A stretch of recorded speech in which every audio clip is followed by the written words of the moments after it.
And what's your other question, Joan? I don't understand why, with the portal to heaven open and paradise within your grasp, you didn't just step right through. What? And give up podcasting?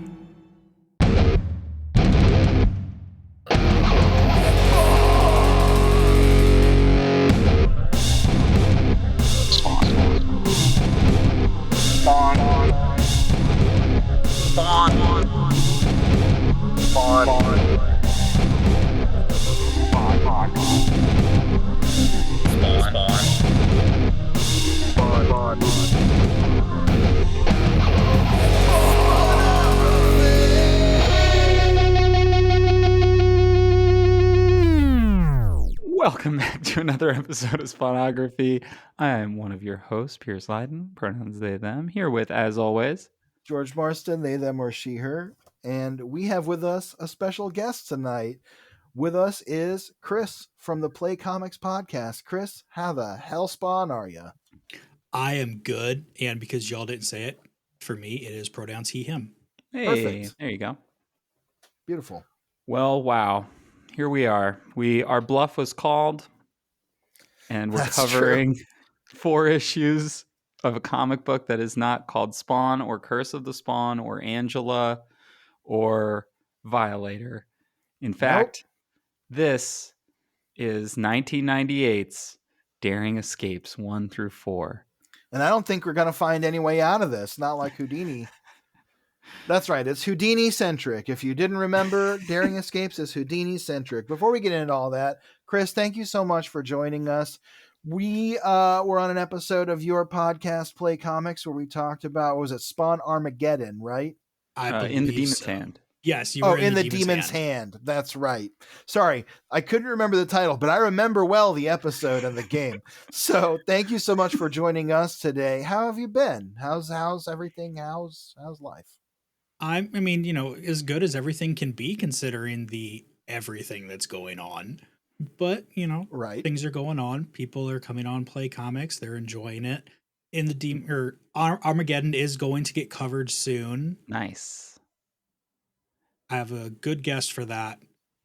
You guys will be disappointed, but it is your fault. So, hell yeah. I mean, that's fine. We'll never be disappointed. I know that also you were out of the game for a little bit because you were having some technical difficulties. So I'm glad you're back. You're back up and running. Yes, my computer was attacked by, I'm not sure if it was Malbolgia himself or just one of the minions, but everything was down. Everything is back now. So that's great. We should be good. It's probably one of those Fleabiac brothers. Is malware short for Malbolgia-ware? Probably. If it wasn't before, it should be now. Wow.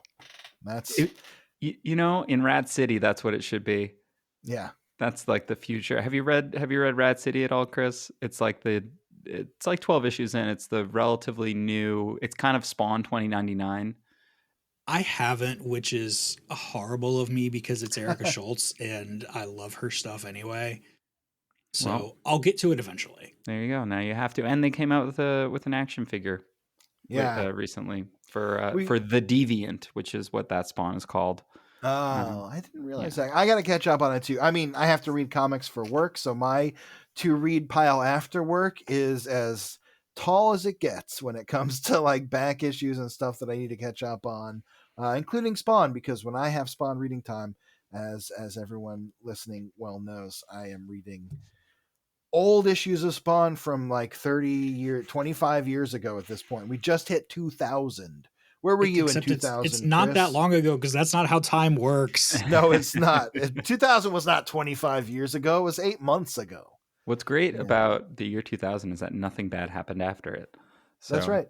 Yeah. Well, my to-read pile is right next to me, and it's a look at that. Friend of the pod, enemy of the pod. That's true. No, enemy friend of the pod, David Pepos. Yeah. So, Chris, what's your history with Spawn? We may have talked about this a little bit on our end when we were on your podcast, but tell us a little bit here about your history with Spawn. How you came to be interested in the old Hellspawn. Mostly for me, Spawn was just the cool guy that wasn't quite Spider-Man, when I was growing up, I never really got into the comics or anything. I didn't have HBO, so I couldn't watch the cartoon. And somehow the movie missed me. Wow. But honestly, and I don't remember if I have actually told you all this or not, but what got me into Spawn was one of you on the Spawnography account saying, "Hey, there's a game you haven't covered yet, and it's me. Spawn." And I Look at was like, "All that. right, cool. Well, if they're going to jump out like that, I should probably check out their show." And it's really good. Well, thank So you, I keep Chris. listening. Thank you so much for being part of the Spawn community, aka the Spawn community. That's catching on, by the way. Tiny Spawny, Mark Zovak, is doing, well, by the time this episode comes out, it will have been finished, but did a giveaway for the Spawn community. And mentioned the Spawn community by name. Look at that. The Spawn community. I can't spreading. believe we're making it happen. It does sound like there are dozens of people using that word. It does sound like we are creating an immunity to Spawn. Not a community. It's not a... No, it's the Spawn community. It's bringing people together through Spawn. No, it's not the immunity to Spawn. I don't want anyone to be immune to Spawn. I think that's the part of the power of it, is that no one's immune to the hell Spawn eventually. It all Kids comes love chains. for you. That's right. I love chains. But listen, Todd McFarlane, if you're listening, because you probably are, look, we converted one person to read Spawn at least. So... that's all it takes. That's all it takes. Also, please answer my email. Well, so for a little bit of background on Daring Escapes and why, if you did not, for whatever reason, which in a weird way, I guess it would be weird to skip any episodes of our show because we go chronologically through Spawn. So it would be weird to be like, I don't really like the numbers 19 and 20. I'm going to skip them. You may not recall them. I mean, I don't blame anyone who doesn't remember every episode of every issue. I'm sure a lot of the people who wrote these didn't remember every issue every time. I wouldn't have. That's fair. But back in issues 19 and 20, Todd was working with Frank Miller on Spawn Batman. So he wasn't going to hit his deadlines on his own book. So he said to stalwart copy editor and letterer Tom Warzakowski, hey, can you do some fill-in issues? And Tom Warzakowski, along with image intern or office someone, Andrew Grossberg, he has since taken this information off of his LinkedIn. I suspect that maybe he has a Google alert set up for his name and might have heard our episode, in which case we mean no ill will, Mr. Grossberg, towards your work. And I'm sorry that we probably made fun of it a little bit. And we might again. We probably will. But, I mean, you publish more comics than me, so good for you. But the NFT thing sucks, so figure that out, bud. Anyway, and that's really why we're making fun of you. He teams up with Tom Warzakowski and they pitch. So we've got a couple of different stories because there's the essay at the end of issue 4. Chris, how did you read these? You read these digital or did you buy the copies of them? I read these digital. Gotcha. Okay. So I don't know if the back matter was in them, but at the end of issue 4, there's an essay from Tom Warzakowski about like the creation of this miniseries and how they pitched it as like one kind of story and it was supposed to be an annual, and then the annual got split into like 2 issues that became 19 and 20, and then they wanted to do more. It's a little confusing because what I always assumed was that the 19 and 20 are a fill-in. One thing that we noted in our episode is that they have the same exact plot as Spawn Batman, which makes sense because Warzakowski would have had access to that script.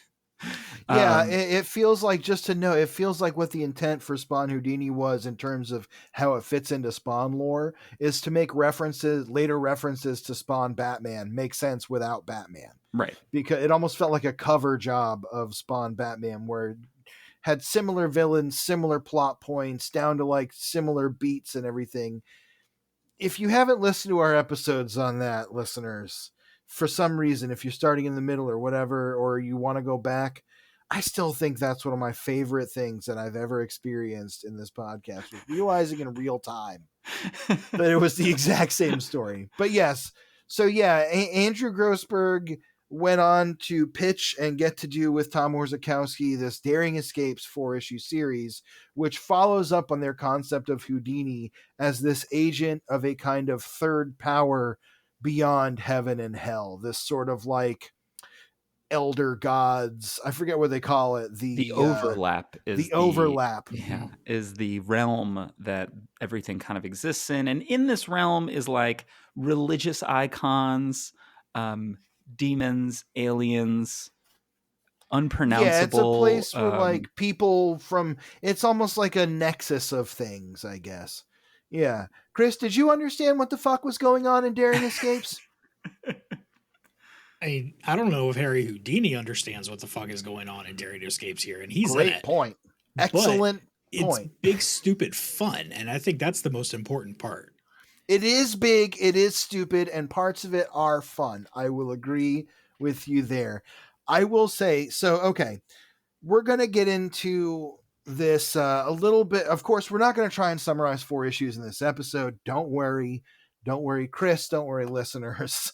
That would be, we'll be here all night. But we're going to do what we usually kind of do with some of these, where we're going to summarize what happens and then kind of use the final issue as a jumping off point to talk about sort of the larger scope of this story. Real quick, I'm going to go ahead and give as quick and easy a summary as possible, and then we can just kind of get into it a little bit. Should we do the credits? Yeah, if you want to go ahead and do the credits first, and I will note there is a change in the credits between issues 1 and 2. Yeah, it's the same from 2 through 4, so I have 1 and 4 out right now. So great.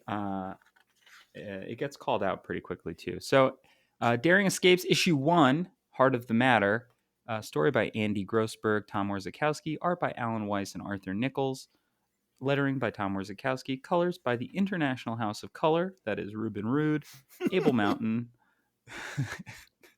Bill Zindel and Leia Rude, film output by Studio Color Group, dedicated forever to Harry Houdini, the man who could not be held. That must have been tough for his mom. Yeah. And then by issue 4, it's pretty much the same, but it's art by Alan Weiss and Jim Fern. So we have a new inker, basically, and colors by Color-O-Matic. And that the last issue is dedicated to all magicians everywhere, stage or otherwise. Yep. So a very Job Bluth. You know, Will Arnett would make a great Harry Houdini in this specific miniseries. Yeah, that's true. That's true. It really would. True. Now I want to see that. Yeah, now that actually kind of makes it work a little better. Like, okay, so I'm going to give the rundown, and then we can talk a little bit generally about some of the aspects of Daring Escape that we liked and didn't like, and we'll do that. So, okay, so, oh man, Daring Escapes is a story in which Harry Houdini is an agent of, what was it fucking called again? The Overlap.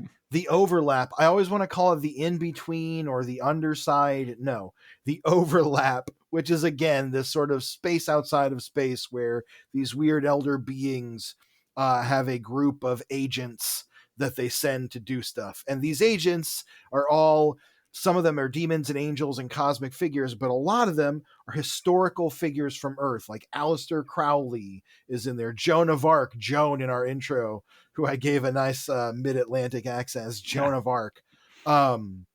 There's Judas Iscariot plays a role, you know. So it's this sort of agency of like notable figures, and they have access to all kinds of times and places. They can go anywhere they want to. They are tasked with, oh boy, it is a time loop where Harry Houdini goes back in time to the era of like the Borgia Pope. The Borgia Pope manages to find his time find his portal to the space outside space. He finds this artifact that has a demon and angel trapped in it. He becomes possessed by both the demon and the angel.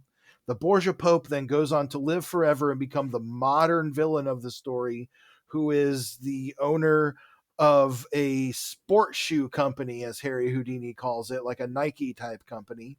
Houdini, meanwhile, is trying to both set right his mistake of letting the Borgia Pope get this artifact while also recovering this bust, this marble bust that Spawn summoned in the Houdini Spawn crossover, where Houdini was trying to teach him conjuration.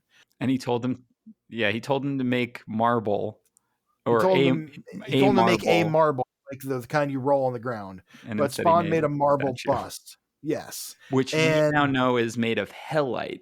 It's not regular marble because he didn't just use regular earth atoms to create it. He used atoms from hell. So that's basically it. Houdini has to recover both this artifact from the Borgia Pope and the hellite statue, which is desired by his bosses. And it is this interweaving timeline where we go back and forth through Houdini's own history. There are times when people who have met don't recognize each other because they're meeting at times where they haven't met yet. All of the like complicated kind of time travel shenanigans, time loop nonsense. And of course it ends with Houdini setting everything right. The angel and the demon are freed from the Borgia Pope, who dies without their power. They get to live free because they've fallen in love, and Houdini returns to working for his weird masters.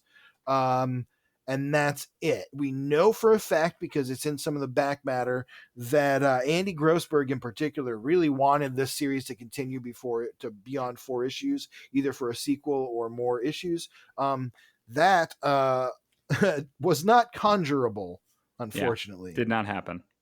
Yeah. So that is the most succinct summary I think I can give, and it is so much more complicated than that. There are so many characters, and every panel seems to have new ideas. Chris, what did you think of like how fast some of the ideas were coming in this, and how quickly and how much and how rapid fire was trying to do all this world building? Everything was coming in here just, here's a thing, boom, here's a thing, boom, here's a thing, boom. And I'm a big fan of time travel stuff, so I thought they handled that pretty well.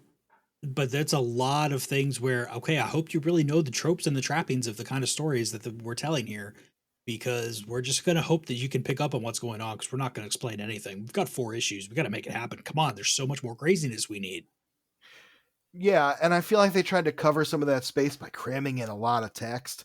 Pierce, how did you feel about like the Daring Escapes mythos that was being established through all of this? In a weird way, there was a point at which I think partway through like issue 2 where I was kind of like, this is okay. Like, and it was because like, I was throwing a lot out there, but I could kind of see the work that was happening, in the sense that this is Harry Houdini as sort of like pulp hero in the mold of like a Doc Savage type, even like Indiana Jones, right? He can be he's kind of the Indiana Jones of like mystical demon bullshit in this case. We mentioned Will Arnett, but you said kind of Bruce Campbell as Harry Houdini earlier. And I mean, especially if you look at the last issue, like that's just Bruce Campbell.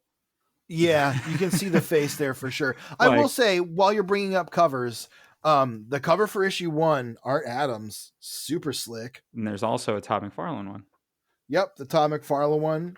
Which pretty Todd, cool. It says Alan Weiss is on here too. And I kind of dig this team up. I don't know. The inking's kind of cool. But then at the same time, I'm like, who did what? Because these don't look like Todd hands. Right. I don't know. It's real weird. Yeah, I thought the art looked pretty cool. I will say my big thought on the art from Alan Weiss and his collaborators as they change throughout the series. It looks very much like DC 1998. This is a 1998 series. It looks like that Starman JSA era. What did you think of the art overall, Chris? I think it worked pretty well. I mean, I haven't read a ton of things from this era of comics, so I can't compare it to that kind of stuff like you can. But I mean, everything, it was pretty obvious what was going on. There wasn't a ton of confusion with the layouts for me or anything. There wasn't any problem with knowing where to follow text box paths and speech bubble paths and everything. So I mean, characters all look different. Yeah, I really liked the way Alan Weiss handles faces. He does a good Mhm. job with Houdini throughout. He looks like Houdini, he gets a good likeness going. I get the impression that's really why Alan Weiss is on this, because he is great with the faces, great with the acting. Sometimes he sacrifices a little bit of perspective for storytelling. um, I don't love the way he draws the angel that's trapped inside the Borgia Pope's mind. She's very like kind of slight in a weird sort of caricatured way that looks like there's this panel in the first issue where you see the devil and angel that looks almost like a bumper sticker or something, like, or like a tramp stamp. I don't know how to explain it. But Yeah. anyway, um, I want to say I feel like I was saying this to Pierce beforehand, as someone who has done my share of creative writing and creative dreaming and brainstorming about like adventure stories and characters and stuff. I feel like the idea of having this world or this group of characters that is like historical figures all coming together in this kind of fantasy way, just about everybody's had their version of that idea. I know I've had that idea. Alan Moore did it with fictional characters with, League of Extraordinary Gentlemen. And I get it. It doesn't, it feels very much like trying to capture this big idea. And a lot of this limited series to me, like we were saying earlier, Chris, you said it's just here's this thing, here's this thing, here's this thing. Feels very much like trying to cram every idea into these 4 issues because that's all we've got, and we got to get all these thoughts out there. Every thought I've ever wanted to put in this dream comic is almost how it feels. It kind of comes very fast and very rapid fire, but I guess I get the passion behind it. You know, the thing that I think is interesting is that a character like Harry Houdini and that kind of, it feels like that kind of strongman type character that is prevalent in something like League of Extraordinary Gentlemen is a very American ideal of a hero that Yes. doesn't necessarily, that's not, it's funny to invoke Alan Moore a little bit as like the British invasion of the late 80s, which is obviously which is, well, a funny thing is that Alan Weiss would go on to work on Tom Strong. So Yeah. like he's related back right back to that America's Best Comics line Which anyway. was coming out right after this, basically. Right, exactly. Like this is almost like his tryout, even though he'd been working for many years on Warlock and the Avengers and Yeah. stuff. A great quote I found from Joe Rubinstein called Weiss, quote, the most difficult guy in the business to ink without exception. He added that this also made him one of his favorite artists to ink because Weiss's work was so intricate that he couldn't tell what the final art would look like until he'd finished inking it, which makes me Wow. really want to see his pencils. Yeah, Yeah. absolutely.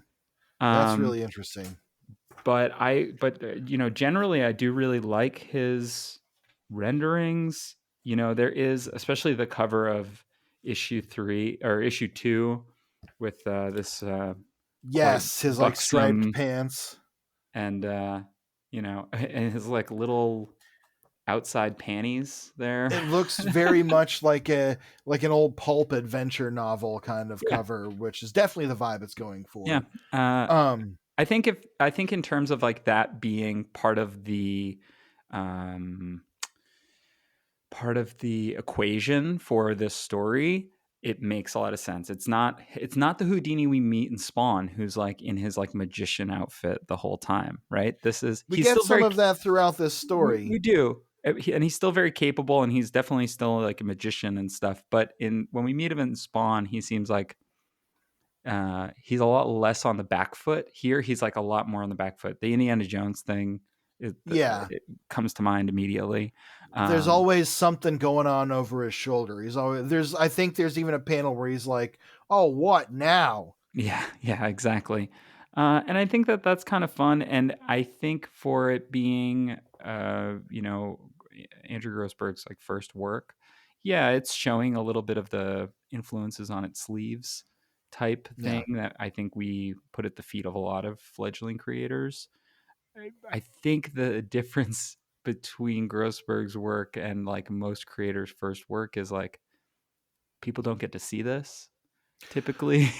Like usually Right. by the time you break through enough to get your thing at an image even, it's not your very first thing. You know, you've kind of He's gone trying through to the do motions. the producer Robert Evans path, where he's like just an intern who gets to suddenly make a movie or whatever. Yeah. So the other part of the equation here, we talked about Spawn. The other part of the equation that's really important to the story, as just a character, as you were just talking about, is Houdini. Chris, what do you know about Harry Houdini? Anything beyond like the basics? Pretty much just the basics for me. I know that he would go around, do his escaping tricks different ways. I know that he would go around and kind of expose people doing fake mysticism stuff a lot of the times. Yes.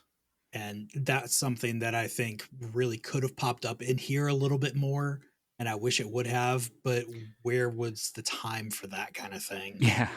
Yeah, it also, I mean, it would be interesting to try and address somehow Harry Houdini's distaste for like false mysticism and false spiritualism in particular, the American spiritualism movement.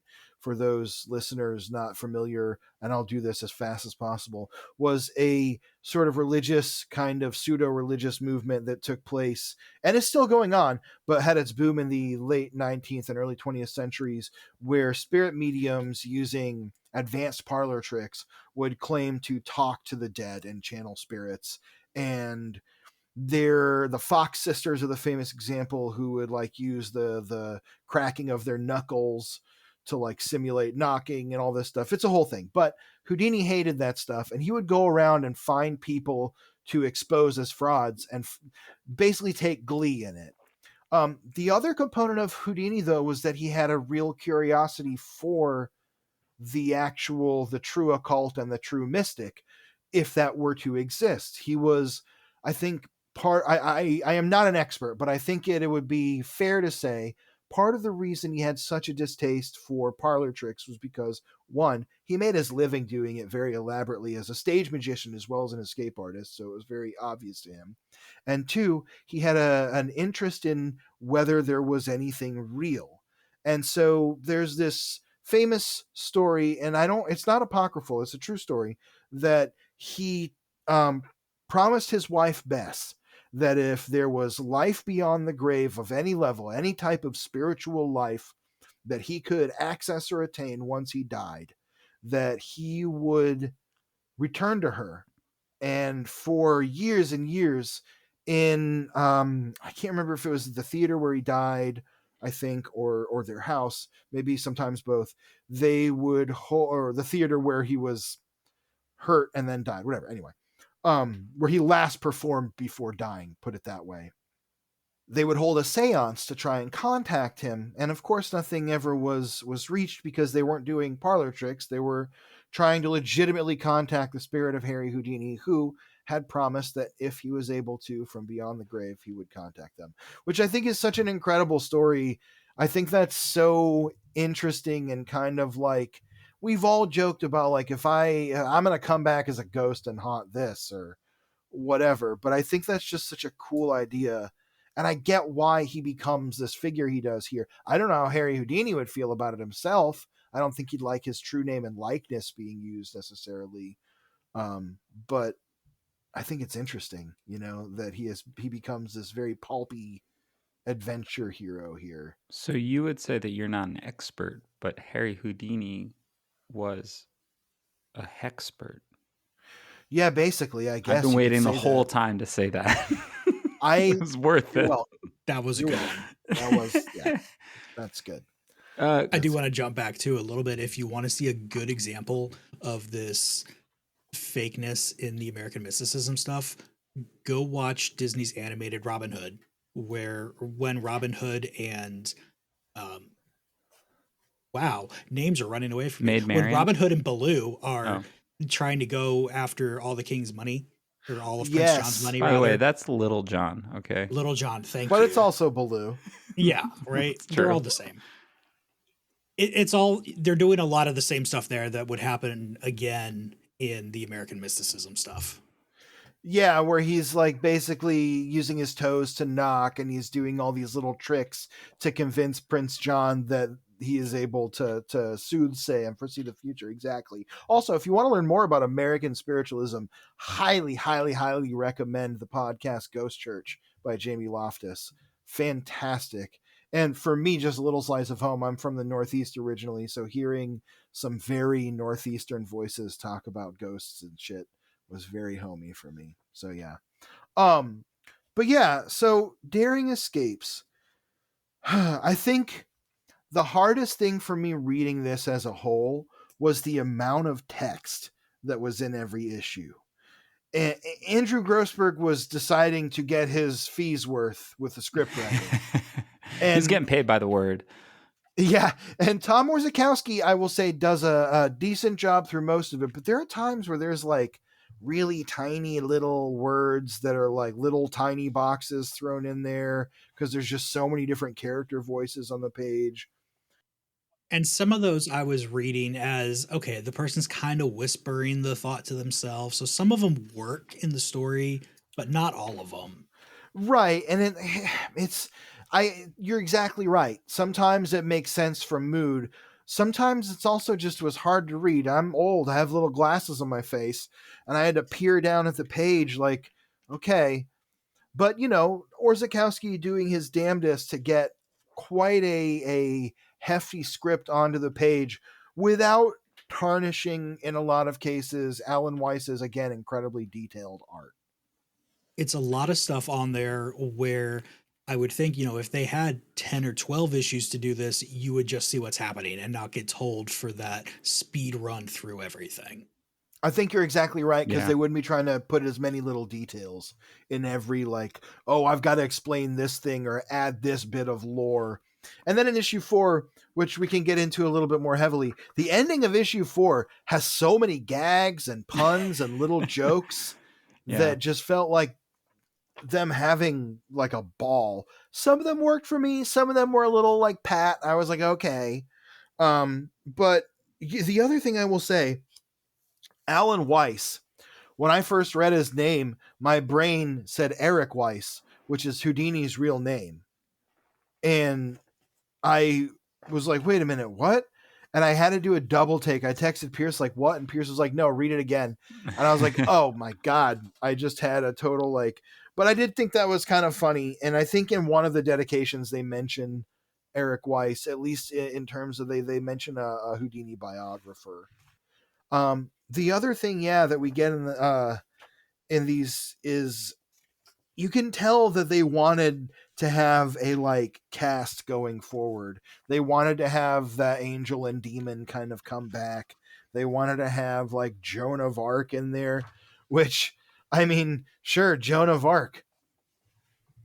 Well, it makes sense considering her recent appearance, relatively recent appearance in Bill and Ted at that point. Played by Jane Weedland. Yeah. Who I love. I have somewhere I have an autographed picture of her as Joan of Arc. Joan of Arc, from Nice. Bill and Ted. I got it at a con. My sibling Max was in a band called Maxine of Arc because there's that scene in Bill and Ted where he's introducing all the figures to his mom, and he's like Bob Genghis Khan, Maxine of Arc, and Abraham Lincoln. I always loved that. I love Bill and Ted. 3 good movies. That Bill and Ted. Yeah. Speaking of like weird time travel shenanigans, Bill and Ted does that a little bit better than Houdini does here, I'll say. But I can again understand how you get to like, I'm going to do time travel shenanigans. Like I'm going to take Indiana Jones, I'm going to put him in a Bill and Ted, and then we're going to do, I don't know, a nexus of all realities. Chris, you said you like time travel stories. What's your favorite? Do you have a favorite? Picking a favorite on these is really hard, because there's whatever you so say. many good ones. There's Bill and Ted. Stone. There's Back to the Future. There's Hot Tub Time Machine. the 3. Mm-hmm. Palm Springs. I'll throw that in there too. I never saw that one, but I heard it was pretty good. I mean, there's Groundhog Day, the time loop. Or is it a Groundhog's Day? I mean, that's still a time travel. Time loop is a time travel. Take that one as you want, but it's really good. Yeah. Here's the thing. If a Groundhog's Day is a time travel, then any movie's a time travel because we're always moving forward through time. But he doesn't always move forward. He goes back through time to the Yeah, you same gotta go back to beginning of the start it same over. day. But that you didn't. But but it's it's repeating. But he's but it's still magic of time. Okay, sure. We'll strap it back. We'll strip it back to just stories where someone travels in time. No, just straight up time loops. Okay. I will say Back to the Future is one of my all-time favorite movies, and it is problematique in some ways, but that was a TBS movie. If anybody had TBS in their house, I did not have cable, so I had TBS on afternoons where I was sick, the Turner Broadcasting System, and Back to the Future was shown many afternoons in a row, and I watched it. But I do love Bill and Ted, classic movie. I wish Marty McFly and Bill and Ted would hang out. They could have done a sick crossover. You know what I mean? They should have done it in the cartoons. Yeah. Oh, that would have been so good. It would have been great. That would have been actually super fun. It would have been Marty McFly's kids time traveling with the train to meet up with Bill and Ted. The train? No, it would be the DeLorean would hit the fucking phone box and they'd have to fix them. Okay. We don't need to give this away. Dynamite, call us. Bob Zemeckis, Bob Gale. Have you seen Welcome to Marwin? No. Should I? Do you know what that movie is? Yes, I know about Marwin Call and Marwinville and all that stuff. So the movie version starring Steve Carell, that one of the dolls is quite busty, and he cast his own wife because Bob Zemeckis, a fan of Huge Knockers. Gunnar Bob Zemeckis. Yes. Gen Z Gunnar Bob Zemeckis. Robert Zemeckis showing up with broccoli hair. Every Zemeckis movie is like a little horny. Well, yeah, I guess so. But I mean, like a lot of movies are. Well, I mean, everything from the 80s and 90s is just a little horny. So. You see his Beowulf? Unwatchable. Have you ever seen speaking of unwatchable, we're so far afield, but it's okay. This is fun. Have you ever seen Howard the Duck? Of course. Yeah. You know how horny that movie is? Where, oh God, what's her name? Please help me. Not Jennifer Jason Leigh. No.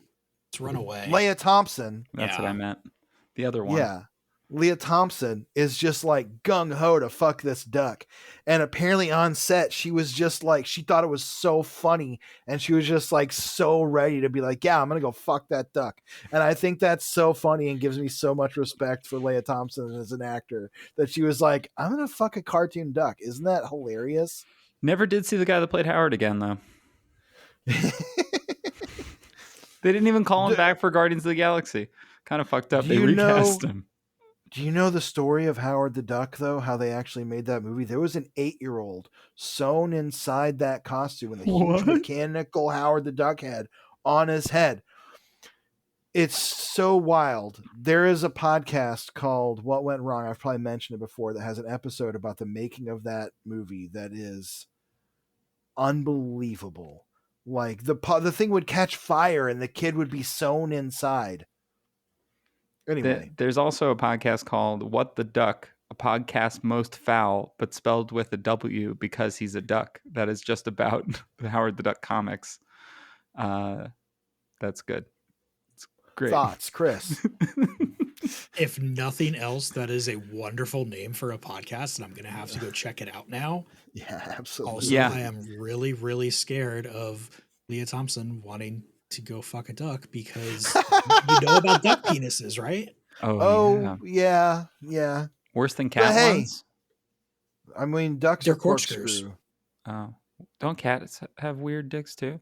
Yeah, they're barbed. Yeah. Anyway, why do we know so much about? Why do I know so much about this? Did you run across the anatomically correct DuckTales video way back in the day on YouTube? Thank God, no. I'm gonna have to say Ninja Turtles one's not great either. I've seen some crazy shit. I mean, I'm a millennial. I grew up in the era where like you could just see anything on the internet. Like you had to go to a weird website, but there would be all kinds of shit, and there was no supervision. And I absolutely regret some of the things that I had to endure. Kids these days just know the legend of Goatsy. Exactly. We were there.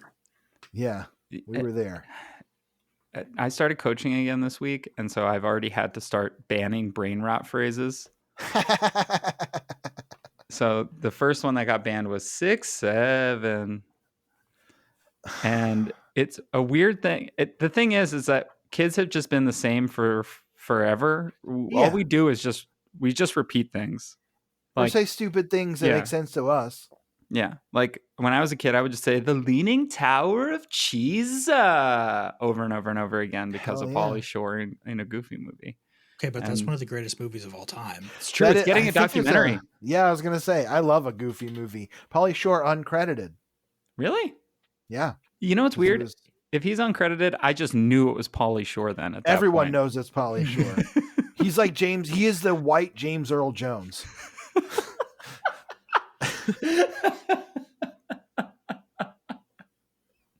Where you just his voice, you're never gonna. What phone company would hire him to be their voice?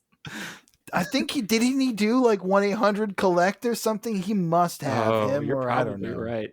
You're probably right. It does feel like he could have been the dude you're getting Adele guy, but like maybe he was too old. I think that guy went to jail. I know. I'm pretty sure he did. Yeah. I think it was for weed. John Hodgman. Yep. Okay, so that doesn't count. No, that's a totally different commercial. Oh man, I'm just flipping through Daring Escapes 4 as we're bullshitting here, and like we're 41 minutes into this. We've talked about Daring Escapes. We've also talked about all kinds of other shit. We're kind of on like. Hold on, can we start though in issue 2 where Judas Iscariot, yes, a character in this comic book, Judas Iscariot, who I thought was sent Jesus. to sabotage. Well, he's sent to sabotage. Yes, he's one of the the villains. When he goes to Hell's Embassy in New York City, and there's just this woman dressed as an office siren, obviously Ms. Lust. HR appropriate, and I do kind of like this bit where like he goes into this like hell office, and this smiling asshole is like putting Jerry Springer on hold. There's some fun to be had here. Like, yeah. Also, Judas Iscariot looks and is dressed exactly like Kenny Loggins. Down to the sweater. He's got like a rugby shirt or a sweater over just like a collared shirt. Oh. Wow, man. Good stuff. I cut directly from that to 1503 Central Italy, of course, you know. Yes, where I like that where Houdini is performing as the Mysteriarch, which I like. That's a cool word, Mysteriarch. Is that a real thing? I don't know, but it worked in here. Yeah, I mean, I think it's a word. We can call it a word, Mysteriarch. I understand what it means. If we can make Spawnmunity a word, we can make this a word. Yeah, for sure. It's Spawn canon. It's spawning. True. I guess if this is canon to Spawn, and why the hell couldn't it be?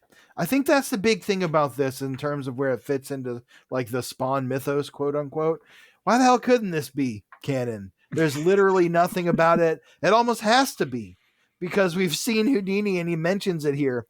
Every time he brings up Spawn, by the way, he calls him Hell's Pawn. Yeah. So I thought that was a nice little touch. Feels like he's also trying to be like legally distinct just in case. Like, yeah.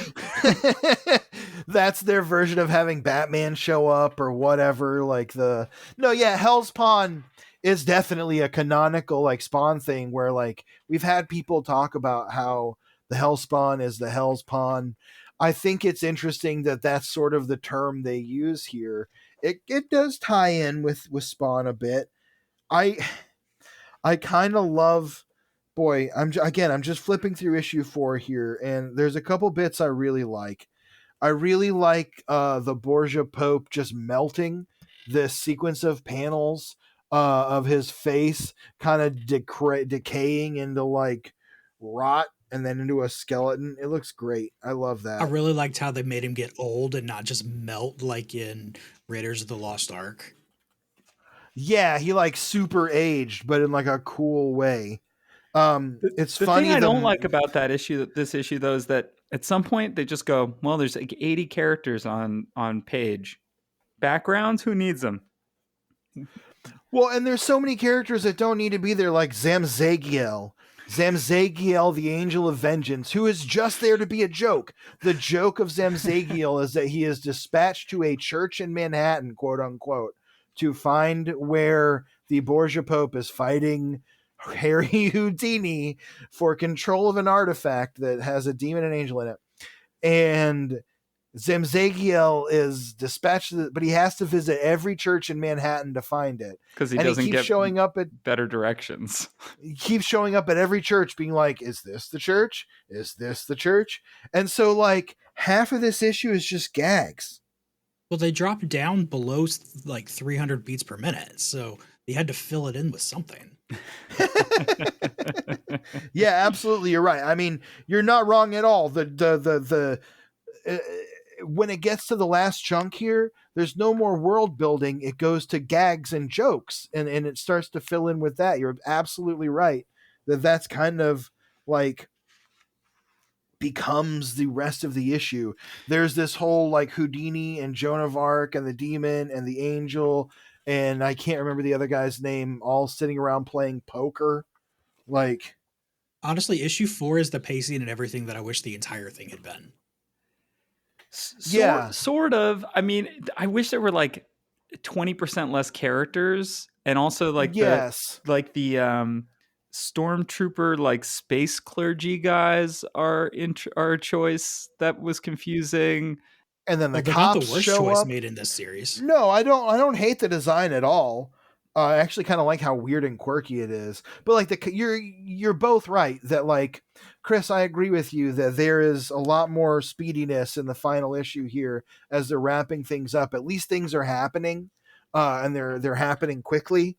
At the same time, Pierce, you're also right that part of what's happening is just adding characters, and it's a little too. If they could have hit the sweet spot of moving forward as fast as they are with the pieces they already had on the table, it probably would have wrapped up in this could have been a pretty decently paced comic. But I think you're both right. They're all and they still have plot threads that got dropped. And like, how they did everything. I mean, the ending is just that like the Hellite thing's kind of destroyed. The Spirit of the Heart broke open, and the angel and demon are free. And like 9 doesn't get what he wanted, and Houdini doesn't get punished for that, and he's just kind of like, oh well, waka waka. Oh, and then Judas has to go. Judas awaits his turn in celestial court. He wrestles with being 14 trillionth in line. And then it says calling number 44,530,000,000, and he's saying to himself, this Muzak is going to drive me insane. And it's just the ending of Beetlejuice. Yep. Like, I'm sure that felt like a very prescient gag, but really, it's been done. One of my favorite panels in issue 4 is, what's the other angel's name? The girl angel? This one? Kimiel. Alan Weiss, inked by Jim Fern, draws Kimiel to be Maggie the Mechanic. Yeah. She's straight up Maggie the Mechanic from Love and Rockets. That is Maggie the Mechanic. Just like old. Yeah. Like, that's what she looks like now, kind of. You're right. And you know what? I like that. You want to know why? I love that art, and I love that book. Yeah. And I actually kind of was like flipping through all this again. There's so many points where I'm like, oh, there's some Brian Bolland in here. There's some Jaime Hernandez. You know, there's so many good things. Alan Weiss, good artist. Great artist, truly. There's some funky things that happen with like perspective, and like at the final scene where they're playing cards, he just can't decide how big cards are because all the characters are different sizes. And so, but he kind of draws them all the same size. And then he's like, wait, the demon's really small. The cards are bigger. Okay, it's fine. But also they're in the overlap, so what's real? Right, exactly. That's how you can kind of get away with it. There is a thing, I think it's in issue 1. I have to bring this up. Where Harry Houdini is, let's see here. Oh God. Basically, he's talking about wherever it is. He's playing cards, okay? And he's talking about how he hates cards. He likes things that are more tactile, like objects you can hold, like chains and stuff. And I'm just thinking, though, cards are objects that he can hold and do tricks with. Oh yeah, right there at the beginning. Yeah. Right? Yeah. He says, I'd rather just play cards, but Saba, that's the other guy who's part of their group. Besides, I was never very good with cards. Give me the restraints, the ropes and handcuffs, something physical to focus the mind. Cards are physical? What kind of cards is he using, dog? Spiritual cards. Yeah, that's true. I mean, maybe nothing in the overlap's real, as Chris was saying. Like, maybe it's just all, maybe he wants to not be in this. Maybe it's the realm. See, I mean, like, that's like, whatever. It's an inconsistency in the thought process of the writing, but I get it. Yeah. And we can't go through this whole thing without throwing out the little bit of a content warning of, especially in issue 2, you've got Harry meeting up with the Romani group, except that's not what they say in the book. Oh yeah. And there's a lot of that. There's some archaic language for the Roma and Romani people used, of course, and some depiction of them that is honestly kind of just very bland. They're just kind of like throwing knives at Houdini and he's like escaping them. It's honestly, we're kind of just jumping around through this, but the truth about Daring Escapes is it would be impossible. It would truly be impossible for the 4 of us in any kind of time frame to go through. The 4 of us, including Houdini. Wait, who else right? is here? Harry Houdini. Yeah. Okay. And the 3 of us and Harry to go through. Sorry, I meant these 4 issues. For the 3 of us to go through these 4 issues and try and explain every detail, or even really go through one and try and sum up. Because that's the thing. As we were talking, I was flipping through it and I was just realizing, like, if we try to go through this, it's not going to make any more sense than what we're doing right now, because it's just Harry Houdini jumping back and forth in time, chasing down these objects and trying not to get cursed by the Borgia Pope, who's trying to get the demon and angel out of his head. But then they get real bodies because the artifact is destroyed. But couldn't they have just destroyed it before? And I don't really get it. So, I mean, what's cool is that Harry at one point does kind of acknowledge how weird this all is, because like, oh, I failed to get this thing, but I guess I can go get it later. Or would that be earlier? I don't know. Yeah, it's that, and that is exactly the problem with the plot, is that so much happens, and it's like, but also like, why? Like, if you have time travel and you can just step through a portal to another time or another era or another place, why don't you just do it again? And I get that, like, part of the problem is that the Borgia Pope becomes immortal, but like, go to right before that or whatever, and just don't run into yourself or whatever you got. Like that. Well, that's what he tries to do. Yeah, that's what he tries to do, but it's not well communicated, and it doesn't make a lot of sense. Like what's happening in the story, it's just kind of a lot of plot lines. Yeah.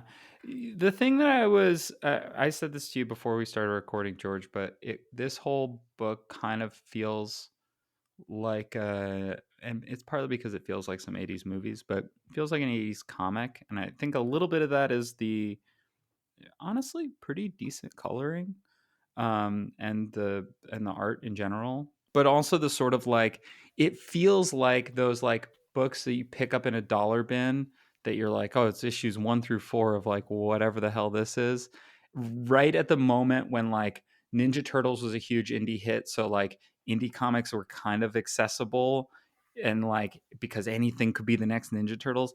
That's kind of what this feels like, where it's like, here's like a bunch of ideas because we're going to build a world and have all these characters, so you're going to care about them, and then one day you'll buy toys of the Borgia Pope, and then like winter freeze Borgia Pope, Lava ice sled. Yeah, exactly. Borgia Pope. But like, I mean, flipping through these again, there are just some pages that I'm like, wow, that's like a great page. Like, look at that. That's a great Yeah. page. That's just really well rendered across the board. The colors are excellent. I don't know. There are pages that I legit want to have as a desktop background. Yeah, I mean, there's some of them are really nice. And I'll be honest, like, okay, I've always loved Harry Houdini ever since I was a little kid. One of the first things I ever wanted to be in my life was an escape artist. I could not handle anything like that now. But like, Hey, believe in yourself. yeah, there was a time when I thought Harry Houdini was, I loved it. In 1998, I was 15. I probably would have, if I had seen this on the shelf at my comic shop, I probably would have been like, no shit. And I would have bought it. And I probably would have been like, when are we getting number 5? You would have written in, because that's one of the other things that's a little funny, and we'll get to the back matter proper, but like in the back Yeah. matter of like 1 or 2, they're like, please write us letters, and then they get a couple of letters in issue 3, and there are no letters in issue 4. And like, I have to Yeah. imagine that also image distribution is not like super great, but I can't imagine this had a very high print run. I don't recall seeing it. Again, I feel reasonably certain that had I seen Daring Escape starring Harry Houdini with especially the Art Adams cover, that I wouldn't have sprung for it. Chris, were you collecting? Where were you in the year 1998? Were you a youngster? 98, I would have been 11 and 12. Okay. So this would have been like prime, okay, this thing is cool, because still young enough to think I could have been a magician. I think I Yeah. was still halfway trying to do that and learn how to do stuff that I never could figure out how to do. And, seeing this just would have been so cool, because I was like into Houdini stuff and I can't remember much of it now. The Spawn connection would have gone completely over my head at the time. So that just would have been, okay, who's that cool guy on that one page that I never see again? But this would have been a cool little thing to run across back then. Yeah, I think I would have popped for it as a kid. What about you, Pierce? Would you have had you been collecting, or So 1998 is definitely. would you have had you been? Of course. Is nothing.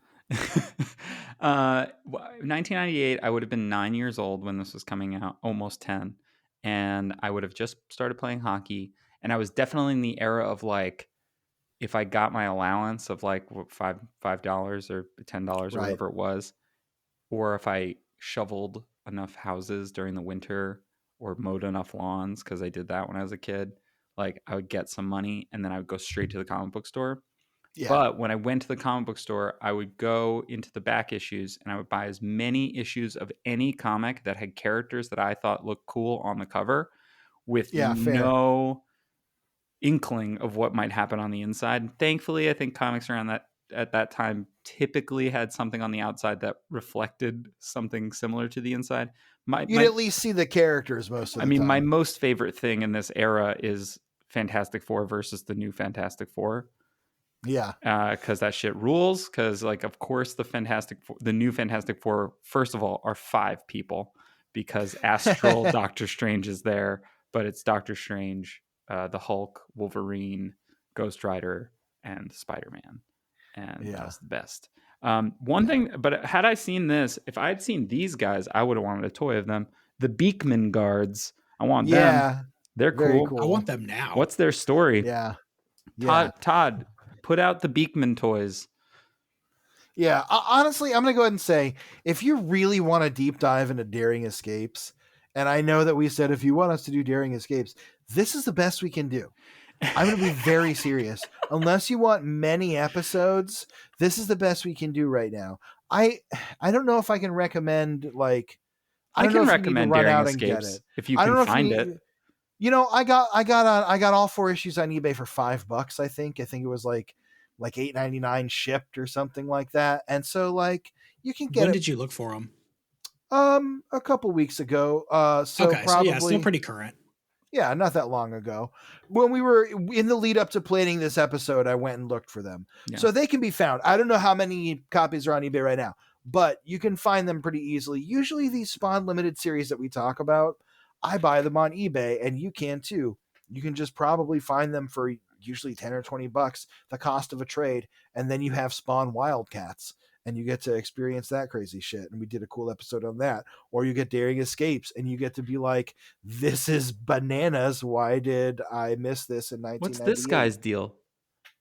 Yeah, there's so many just little creatures and stuff. It's like every page almost is like the Star Wars cantina, where there's just like 15 different weird creatures in the background, and they're all like saying like it's a living or something like that. And like it is such a packed to the gills comic full of ideas and wild stuff that, like, if you are at all interested in what we're talking about and the weird little bits and burbs, honestly, I feel like we're giving a fairly fair, like a pretty fair experience of what it was like reading this comic, where it's just like, oh, here's an idea that's bubbling to the surface. Here's another one. Here's a thought I had while writing this. You know, in a weird way, though, and the cantina is a great thing to bring up. And because in a weird way, the cantina it's sort of like a microcosm of this mini, right? You go into the cantina in Star Wars and you see a bunch of things and a bunch of aliens and a bunch of things you've never seen before.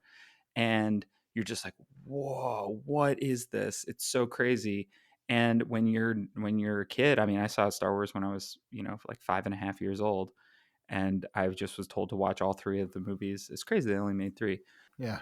They never went back to it. Wow. Yeah, I was just told to watch all 3 like in a row, and I was just like blown away because it was so much all at once.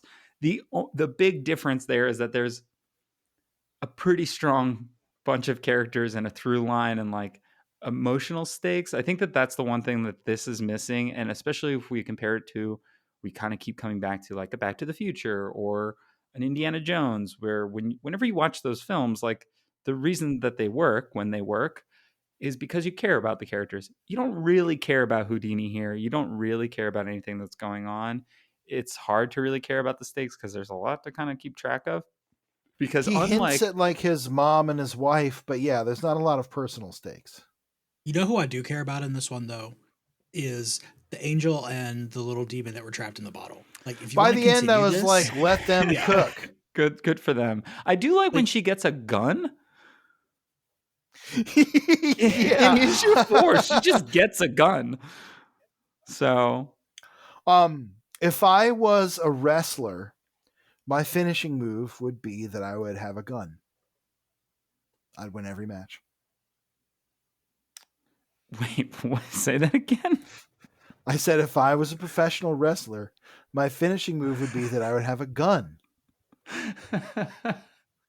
I wouldn't even need to use it.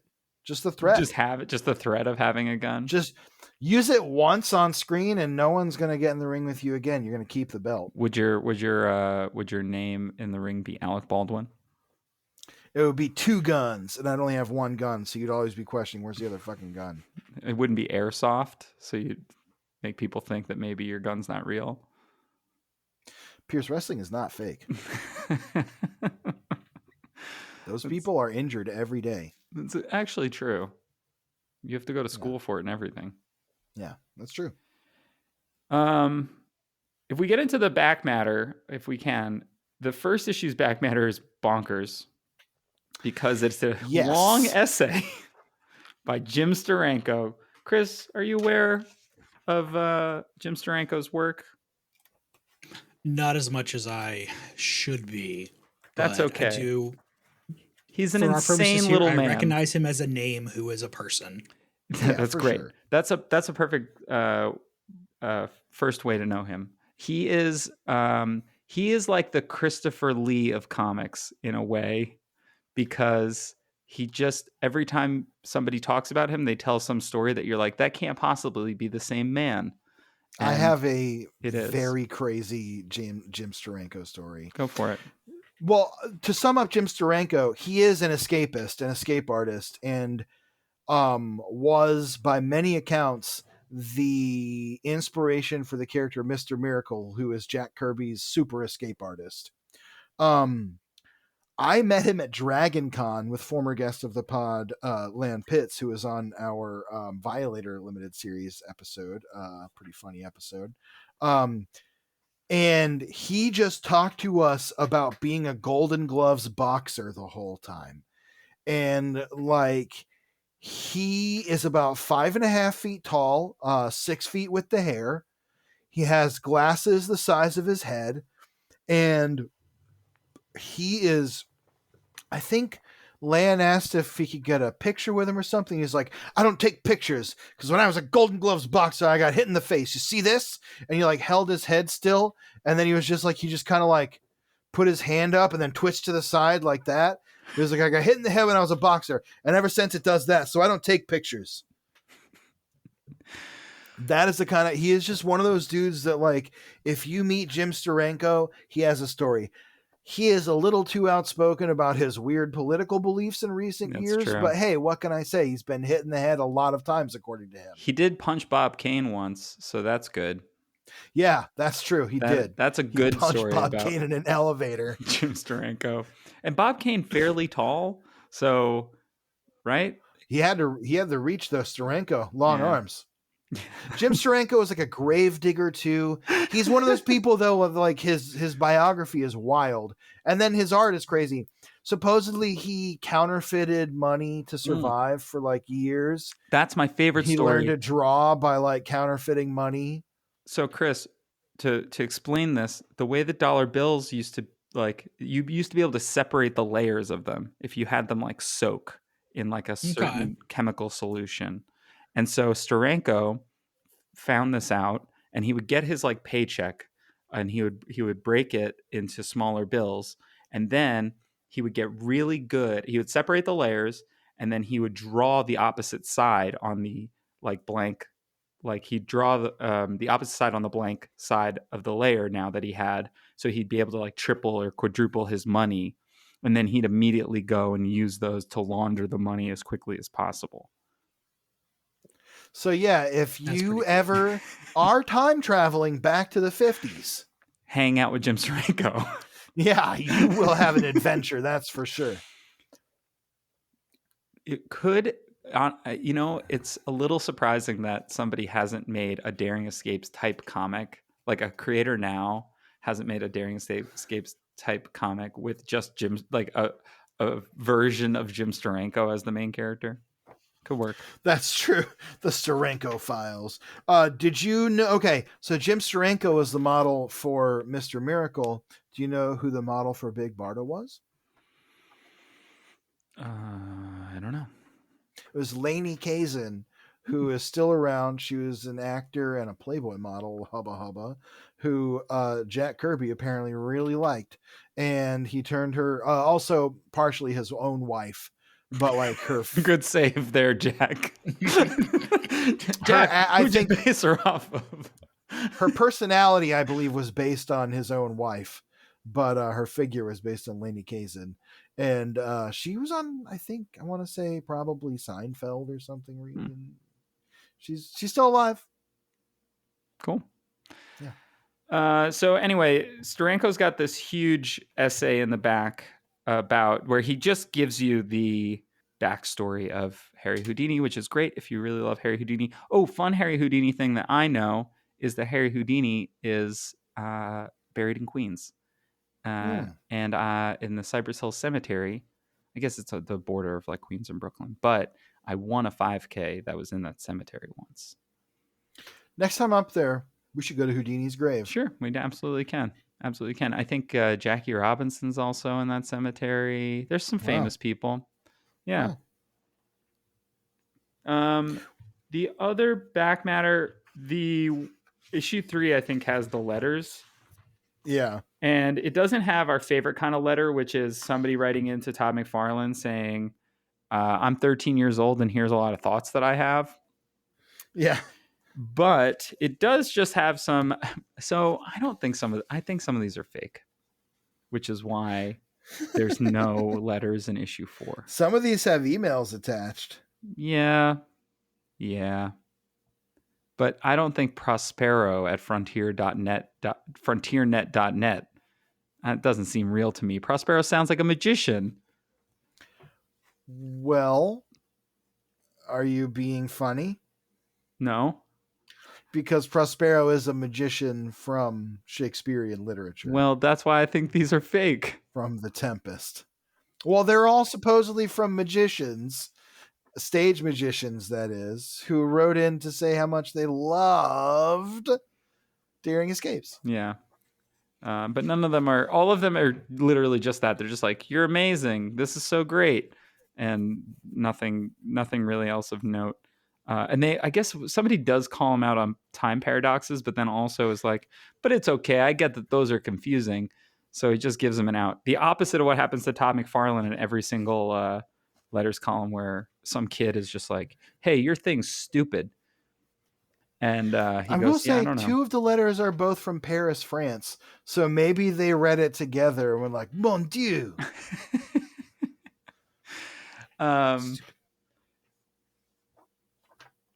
Yeah. Oh, and their email is theoverlap@aol.com. You think it's still active?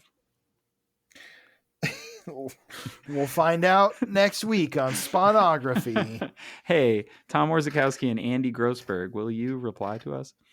We have many questions about Houdini. I do like all the Movie Maniacs ads throughout all the issues. 2 of them have Freddy and Jason on the back, and then one of them has the Leatherface one inside. I think the coolest ads in here are the Astro City and the Mage ads. Yes. Love Mage. Speaking of magicians, love Mage. Mage much cooler than this. Now, for literally the final piece of back matter of this comic, the back cover of issue 4 is a Collectors Club exclusive Todd McFarlane action figure. Yep. Here's your chance to own the Todd the Bum figure from the Spawn Alleys playset, resized to 6 inches and completely repainted to resemble the most powerful man in comics. And it has a picture of the Todd the God action figure there. And you can cut this part out and mail it away to McFarlane Toys Collectors Club, P.O. Box 701545, Plymouth, Michigan, 48170. 0966 USA. A very fun thing that I did, or you can fax, for this podcast, is that I bought an eBay lot of like a lot of comics, and some kid, I guess whoever owned these comics when they were a kid and they were now selling them, had filled out some of the like order forms, like had written in all their information. I always did that too, and I'd always be like, when I get the $20. I'm surprised that you didn't mention Hellcop. Oh God. By fucking Joe Casey, is it? Yep. Joe Casey. Yeah, there's like I'm just wondering if you're going to try to send the card in. Yeah, you know what? We will.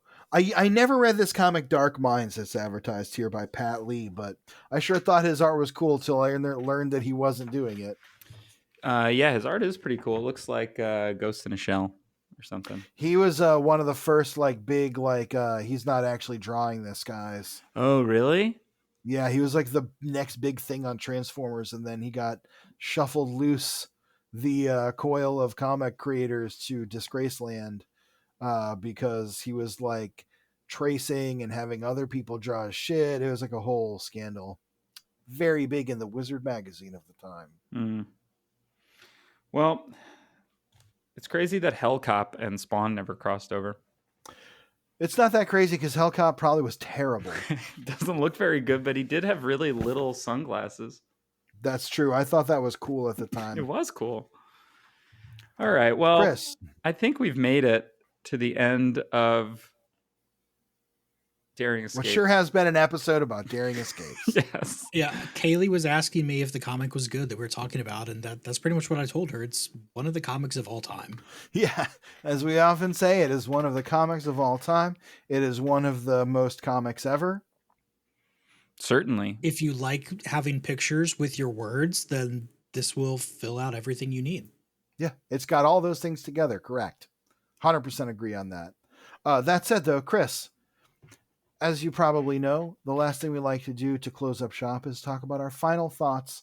Your final thoughts on Daring Escapes, the comic. You know that episode of Dexter's Lab that was written by a 6-year-old? That wasn't all of them? No, the one that was literally written by a 6-year-old. That's amazing. I didn't know about that. But that sounds great. It has different art and it's all kinds of... And yes, I have seen that. Yeah, right? That is this comic. So, I mean, really, if you Yes, like you're that not episode of wrong. Dexter, then you're gonna like this. And if that episode of Dexter just infuriates you, just don't read this one. But I love that episode, so I kind of like this. Yeah. Yeah, I thought it was interesting. It threw a lot at the wall, put it that way. Threw a lot into the overlap. Yeah. I'll say that I'm not like upset that I've read these. I had an okay time. It was fine. I read them Yeah. on the way to the dentist. They were more fun than the dentist. Yeah. And the art's solid. The writing's a little, baby's first comic book script, but that's okay. Because I can say that because I've written so many. Yeah. But it's fine. It's perfectly fine. If there was like a Daring Escapes 2, we would definitely be covering it because we would have to. Because we'd be the only Yeah, ones we'd to be do having it. fun. And you know what? Andy Grossberg and Tom Warzakowski and Alan Weiss, our challenge to you: come out with Daring Escapes 2, Yeah. Daringer Escapes, and Yeah. we'll read it. You'll sell at least 3 copies of each of those books. Follow up on the Demon and the Angel in the Bottle. Follow up on Yeah. the Beakman. The Beakman. That suddenly made me remember Beakman's World. Yes. Which was like the dirtbag version of Bill Nye the Science Guy. He was friends with like a giant rat and shit. Beakman's World felt like he was like nega Bill Nye. Yeah. Like Bill Nye exercised this part of himself and it existed in Beakman's world. his hide. Yeah. I've had a lot less fun reading comics for this podcast than I had reading Daring Escapes. And like you said, if there was another one, I'd be reading it. I'd willingly read it. Yeah, same. I would willingly read the sequel. So you know what? Good on ya. It did feel like very much like a hodgepodge of like, here's an idea, here's an idea, here's an idea, here's an idea, to the point where, as I've said, it almost makes it difficult to cover because it's hard to know. Even in the final issue, they're bringing in new elements and new ideas and new plot bits that have yet to be explained. So it is really kind of a singular experience of late 90s comics to read this. It's very much the spirit of like, it's a weird indie comic and we're going to take one shot and throw every idea we have into it. And some of it works, some of it doesn't. The art is quite nice in a lot of places. The script has some funny bits. Yeah, I don't know. If you've got $10 to spend on fucking you could do some worse. New crossover bullshit, you could spend $10 on this on eBay. Yeah, totally. Chris, before we get to recommendations, talk a little about your show. We didn't really talk about it up top, but Yeah, plug away. Plug away. So, Play Comics is a show where I take a guest or two, or hopefully not 3. I haven't done that yet because editing that would suck. But actually, Houdini was there for our episode as well. So you Yes. you he have was silent though, so I'm okay with that. fair. Yeah. But we're looking at a video game based on comic properties and how well they represent that source material. So, like you said earlier, I had y'all on looking at Spawn in the Demon's Hand. Basically, what we're doing is we're not worrying about if the game is good or not. We're worrying about if the game represents that comic source material. So you get a lot of things where the game is really good, but it doesn't represent the comic at all. Like, I'm pretty sure by the time y'all have put this out, I'll have my Snoopy tennis game out. Incredible. And that is a really good little tennis game. And it is horrible at showing you anything about Peanuts besides the character sprites. That's so funny. Snoopy tennis, incredible. I know. What is right? that even on? Game Boy Color. Oh, wow. And it's good? Wow. Yeah. Surprising. Like, it's a good little tennis game. They were going and they were just going to make a regular tennis game just to make a tennis game. And then somebody said, hey, let's put the Peanuts license on it. Nice. Wow. Well, I'll definitely be listening to that episode. That sounds great. Yeah. Where can people find all of Play Comics in all the usual places that they find their podcasts? You can find it on playcomics.com, mostly on Blue Sky. And, we don't like to go to the bad places. Such as the overlap. Yeah. We don't go Ugh. there. Also, for the first time on another show, I will be saying here, that frequent guest of mine, Carrington Martin, and I are starting up a new show Ooh. called Sugar, Spite, and Everything is Fine, where we're going to be looking at all of the media that we expose ourselves to as children and saying, hey, all these lessons that we learned in here, why are we supposed to forget about those as adults? Not bad. I like that. When are you covering the Bible? Yeah, I don't The know Bible, if we the have animated capacity for series. that one. There are some Bible anime that were really popular among Bible kids. What about the Rob Liefeld Bible comic? There you go. I know the Second Coming Bible-y comic. There's also Bible Man. Bible Man's come up in our show before, unfortunately. Anyway, that sounds great. When does the first episode of that drop? Or is it? We're looking mid-April-ish. Okay, cool. Got to build that backlog. Oh, yeah. Well, look for that, y'all. Yeah, we'll link it if it's already out. This episode comes out April 21st. So, so this will probably, hopefully, we'll have an episode out by then. Beautiful. But if nothing else, we'll have the website so you can we'll link away. That. We'll link away. All right. Well, all that's left to do, Chris, on top of your own shows, is there anything you'd like to recommend to our dear listeners? We do recommendations. For absolutely no reason, like really absolutely no reason, I would like to recommend Assassination Classroom because it's just really fun. Great show. Love that show. Never heard of it. I'll check it out. Oh, it's super silly. I think you'd like it. Okay. I don't want to say too much about it because... Okay, fair enough. Fair enough. I guess I'll go. I recommend... what do I recommend?